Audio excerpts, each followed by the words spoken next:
அனைவருக்கு ஸ்தோத்திரம். தொடர்ந்து தொடர்வதாக இந்த நாளில வாசிக்கலாம். 2 நாளாம் புஸ்தகம் 14ஆம் பகுதி, 2ஆம் குறிப்பேடு பகுதி 14. தொடர்ந்து அபியா தன் மூதாதியருடன் தொழில் கொண்டான். அவனை தாவீதின் நகரில் அடக்கம் செய்தனர். அவனுக்கு பின் அவன் மகன் ஆசா ஆட்சி செய்தான். அவன் காலத்தில் நாடு புத்தாண்டு அமைதி பெற்றிருந்தது. யூதாவின் அரசர் ஆசா. ஆசா தன் கடவுளாம் ஆண்டவரின் பார்வையில் நல்லதும் நேரியதும் செய்து வந்தான். வேற்று பலிபிடங்களையும் தொழுகை மேடுகளையும் அகற்றினான். சிலை தூண்களை உடைத்தெறிந்தான். அசேரா கம்பங்களை வெட்டி வீழ்த்தினான். தங்கள் மூதாதையரின் கடவுளாம் ஆண்டவரை வழிபட்டு அவர் தம் திருச்சட்டத்திற்கும் கட்டளைகளுக்கு ஏற்ப வாழ வேண்டும் என யூதா மக்களுக்கு ஆணையிட்டார். மேலும் யூதாவின் நகர்களில் இருந்த எல்லா தொழுகை மேடுகளையும் தூபப்பிடங்களையும் அகற்றினான்.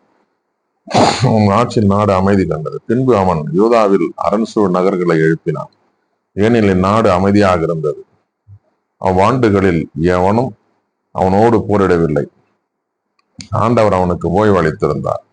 அவன் யூதா மக்களிடம், நாம் கடவுளாம் ஆண்டவரை நாம் நாடியதால் நாடு நம் கையில் நிலைத்துள்ளது. நமக்கு எத்திக்கிலும் அவர் அமைதி அளித்துள்ளார். எனவே நாம் நகர்களை கட்டி அவற்றை சுற்றிலும் கோட்டை கொத்தளங்களையும் தாழ்பால்களை கொண்ட வாயில்களையும் அமைப்போம் என்று கூறினார். யூதாவிலிருந்து பரிசையும் ஈட்டியும் தாக்கிய 3 லட்சம் வீரரும், பென்யமீனிலிருந்து கேடையும் வில்லும் தாங்கிய 2,80,000 வீரரும் கொண்ட ஒரு பெரும் படையை ஆசா கொண்டிருந்தான். இவர்கள் எல்லோரும் வலிமைமிகு வீரர்கள். எத்தியோப்பியன் சிராகு 10 லட்சம் வீரரோடு 300 தேர்களோடு அவர்களுக்கு எதிராக படையெடுத்து மாரேசா வரை வந்தான்.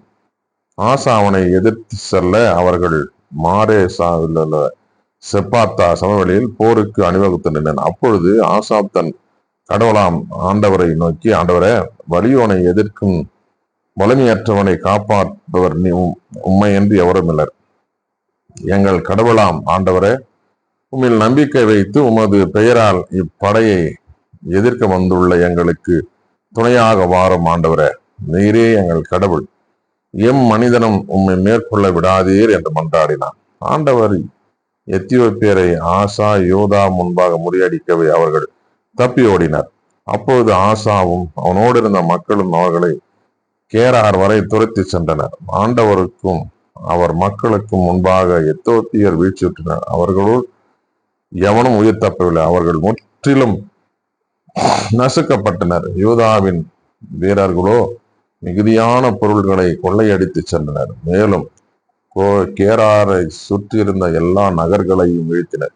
ஏனெனில் ஆண்டவரின் அச்சம் அவற்றை பற்றி கொண்டது. எல்லா நகர்களையும் அவர்கள் சூறையாடினர். ஏனெனில் அங்கே கொள்ளை பொருள்கள் மிகுதியாயிருந்தன.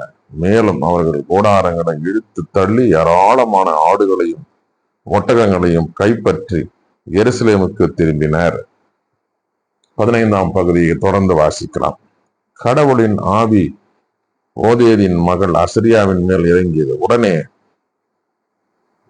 அவர் ஆசாவிடம் சென்று அவனை நோக்கி கூறியது, ஆசாவே, யூதா பென்யமீன் எல்லா மக்களே கேளுங்கள். நீங்கள் ஆண்டவரை நாடினால் கண்டடைவீர்கள். நீங்கள் அவரை புறக்கணித்தால் அவரால் நீங்கள் புறக்கணிக்கப்படுவீர்கள். இஸ்ரேல் நெடுங்காலமாக உண்மை கடவுளை போதிக்கும் குருக்களையும் திருச்சட்டத்தையும் கொண்டிருக்கவில்லை. எனினும் இஸ்ரேலர் தங்கள் துன்பத்தில் தங்கள் கடவுளாகிய ஆண்டவரிடம் திரும்பினர். அவ்வாறு அவர்கள் தேடிய பொழுது அவரை கண்டு கொண்டனர். அந்நாள்களில் ஒருவரும் அமைதியாக போகவோ வரவோ இல்லை.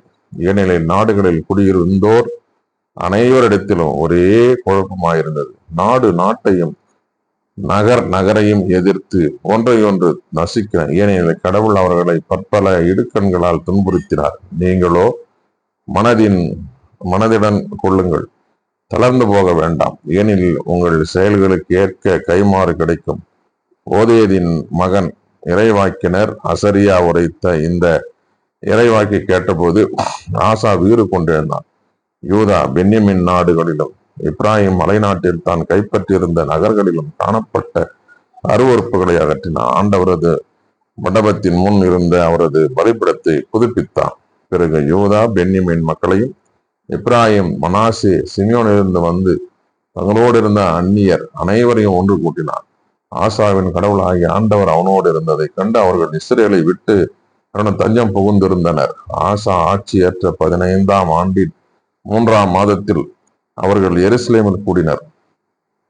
தாங்கள் கொள்ளையிட்டு கொண்டு வந்த 700 மாடுகளையும் பலியிட்டனர்.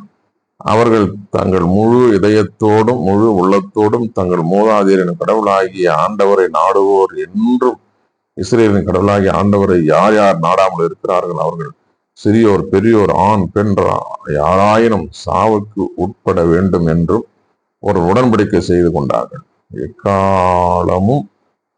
எக்காலங்களும்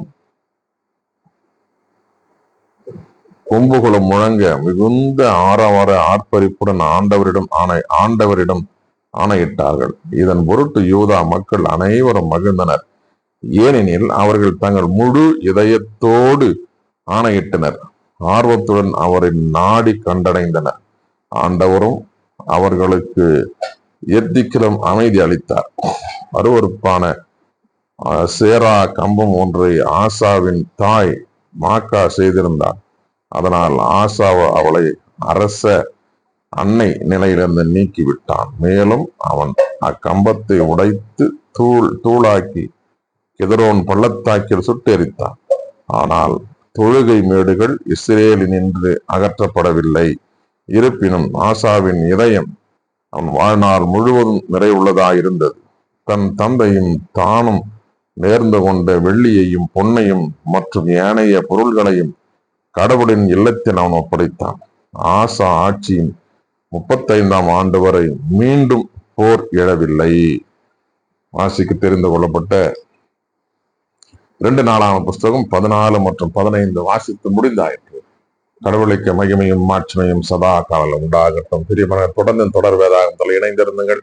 கர்த்தர் நம்மையும் குடும்பங்களையும் ஆசீர்வதித்து காப்பாராக. ஆமென்.